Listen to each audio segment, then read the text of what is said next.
So your cash secured puts are assigned below the value of the stock. One of the biggest risks of running the wheel strategy is that happening. In today's video, we're going to be talking about how to manage it because I know a lot of you, including myself, are dealing with this right now. And if you drop a comment down below, I'm going to give you my free ebook. It's called The Rolling Guide. Must know skill if you're selling options. Drop a comment down below in today's video. I'll send it over to you. No strings attached. And while you're down there, hit that like button, that subscribe button. And of course, I really, really hope you are having an absolute God-blessed day, guys. I know the pain. I see the comments. Pete, what do we do? I'm assigned my SOFI. I'm assigned my Robinhood. I'm assigned this, that, below the current value of the stock. What do we do? How do we play this? What's the smart way to do this? So I'm going to show you guys how I think about this. So first and foremost, let's just do a quick recap on what's happening right now, okay? So first and foremost, tech sector, there's a lot of sector rotation happening right now. And we could see this, right? Just here looking at Ark picks right now, a lot of the tech sector stuff, heavily oversold. But then when we look at the covered calls, some of my absolute favorites I love talking about on this channel are flying high, blowing past their upper Bollinger Bands, J&J, Verizon, Pepsi, Colgate, Coca-Cola, you guys already know. Procter & Gamble, I love these stocks. These are my favorite stocks to run the wheel strategy on, but they're hot right now. They're hot. They're for covered calls, not for cash secured puts. In today's video, we're talking about cash secured puts being underwater. Let's say, for example, our one of our channel favorites is SOFI, right? SOFI, let's say you took assignment of SOFI here, right? At today maybe you might be getting assigned. Let's go take a look at the Yahoo Finance, right? And let's say today you had 25 puts going in today. And you're probably going to be getting assigned. What are the plays? And this is what we're going to be talking about. So first and foremost, and I'm going to recap this because I feel like I absolutely need to, because it's insane that it's continuing to happen to people all of the time. I see it everywhere. Our Facebook group, in our private community, in the comments. You guys need to take just a breath when you are selling your options positions, and to make sure that it's your contracts are not expiring the week of earnings of the company or the week after. Do what you want, but you have to know there's elevated risk for the premium you're collecting. For example, this is why I built ArkPicks.com, to make my life easier, because I don't want to do this full time and I need to see all this key information. I could see right here my next earning is April 17th. I look at the expiration date. Is it on that week or the week after? Then I will proceed with extra caution, meaning I will most likely just push out my expiration. Most of you are getting burned this week across the board, not just SOFI, and you're taking assignments because you let your stuff expire today, Friday, on earnings week. That is a lesson that you need to learn the hard way. And I think as long as you stuck to a good company, you should recover. I personally believe even taking an assignment at SOFI at 25, not a big deal. For me, a lot of my SOFI stuff, for example, me personally, right? I've got some puts are like 23, 25, and 26 on SOFI, but they're not expiring till the 13th. I still have till next week, right? Till those actually expire. So I've got time on my side. I'm looking at pre-market. I'm up 3%. We'll see what happens. But at least I have time on my side. I'm not too necessarily worried. Now, will it 100% recover by next week? No, but at least I got a fighting chance. Okay. So that's the first thing. Okay. Now, that's not necessarily helpful to you in your situation right now, but hopefully for future mistakes, it helps you out a lot. The second thing that we can do is, number one, is have the fundamentals of the company changed? Remember, fundamentals over technicals. Fundamentals of the company are way more important than just getting in at a good technical setup. Okay, now when the two collide, that's fantastic. We're collecting some great premium. We're getting in at some great strike prices. So looking at like a SOFI for our example. Record quarterly results, record users, 1 million users added, right? Very, very strong guidance as well. All positive stuff to enforce the fundamentals of the company. When we look at the technicals, also technicals look great. For me, I love looking at these technicals primarily when I'm selling options. Are we oversold? Are we towards our bottom Bollinger Band? Are we trading below the 50, 200, and 300-day moving average? Yes.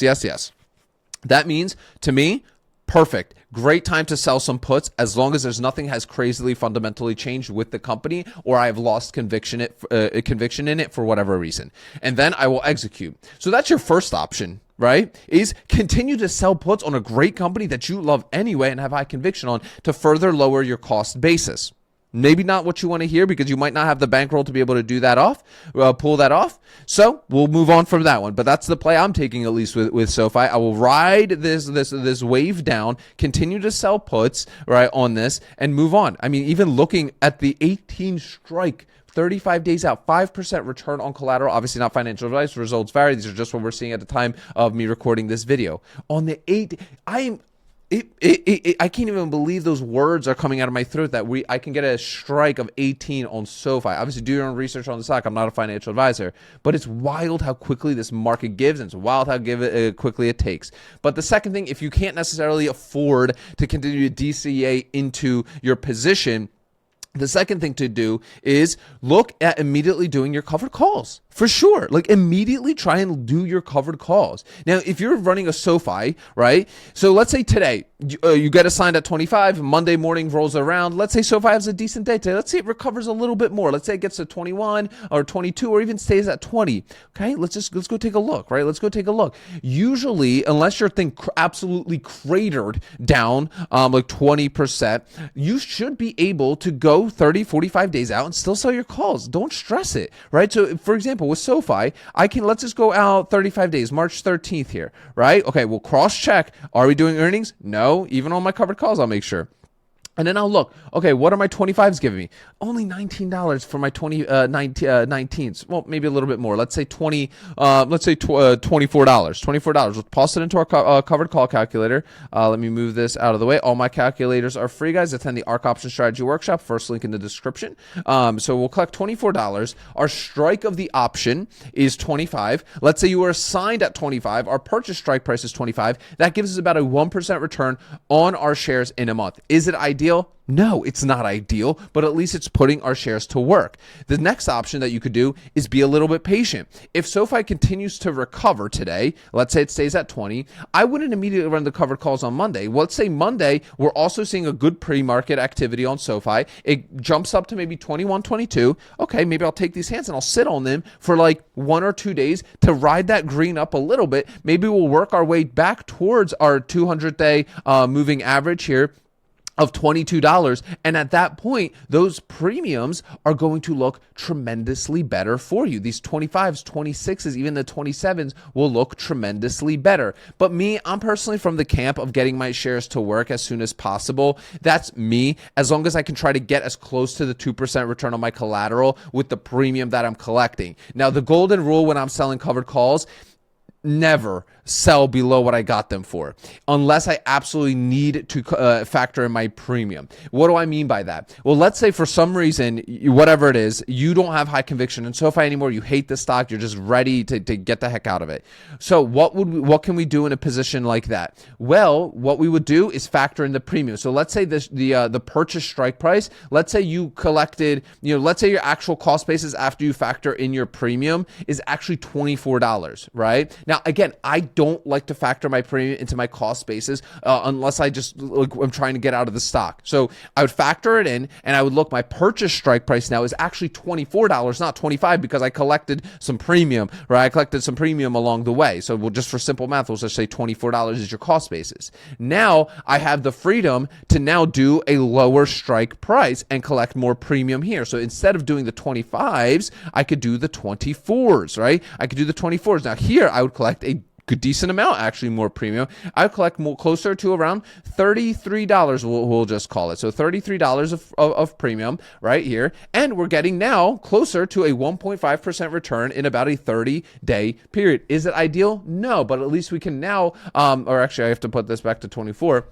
We're breaking even on our buy and sell price, and we even collected a little bit more premium along the way for that. And I even know some people, if they really want to get out of it, they will factor that premium as well into this share price, further reducing their purchase strike price. Again, you can get fancy with it if you really want to. I just call it all kind of like mental gymnastics at that point. The way I realistically play this stuff is I've learned the hard way to not trade stocks that I absolutely hate. So what I will usually do is I will watch, I will try to always go above. So if I got assigned at 25, I'm going to try to be selling puts at 25. And if I can't, I will just wait. I will simply wait, and I will hold my position position the way I have it, okay? Now, if you are in a situation where you could potentially roll your position, consider doing that, okay? Rolling isn't necessarily something I like to do that often, I'm going to be honest with you, because I like running both sides of the wheel. I like taking assignment. I like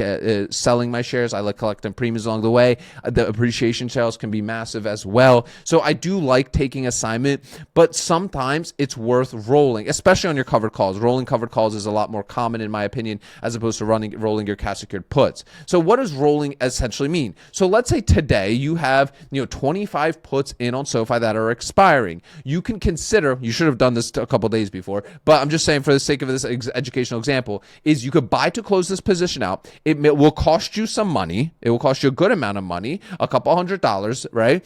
And what you can do is then sell to open another cash secured put for, let's say, a month out.